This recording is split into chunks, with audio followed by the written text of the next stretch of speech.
Jimi Hendrix, the Uncut story, it's 3 episodes. I was fortunate to watch it on Amazon Prime.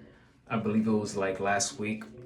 It was recommended, and I checked it out. And this is a man that his life was cut short at the age of 27. He has so much promise, so much talent. There's a couple of things that I learned about him that I didn't know before because I've always heard about Jimi Hendrix, the name, etc., but not so much dive into like his background or his, or more about his career. All I knew was about that he died so young and he's dealt with drug problems and stuff like that. So I learned that when he came to New York, he won the first place at the Apollo Amateur Contest, which he won $25, I believe it was. He also went on tour with BB King, God rest his soul. He also at one point signed a contract for $1. Crazy. In episode 2, it got interesting. Episode 2 is probably my favorite episode of the documentary series. You see that Jimi Hendrix and the band, they emerge as the hottest rock trio in the world. You also had Jane Mansfield, who at the time was a blonde bombshell. They got to work together.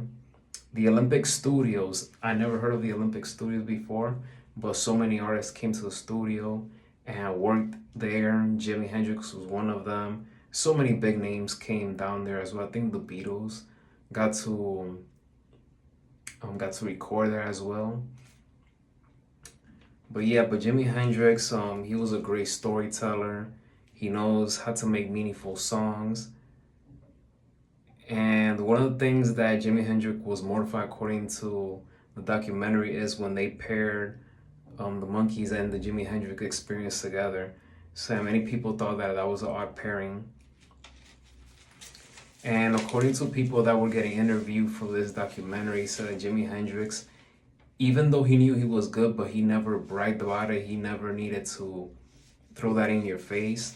And then when it came to the studio, he was a natural, according to people that worked with him and got to know him.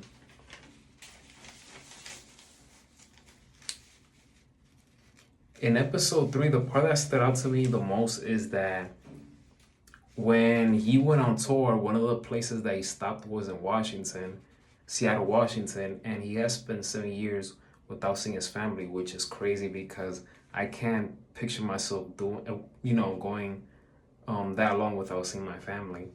But all families are different, so I get it. So yeah, it must have been awkward, to stop at your former hometown, and that must have been awkward. I can't even imagine. But like I said, his life came down to a very tough end. He was so young. Everything in his life was fast paced. It was pressure, and it's always unfortunate and sad when you hear talented artists dying so young because they're taking drugs and they're committing suicide and things of that nature.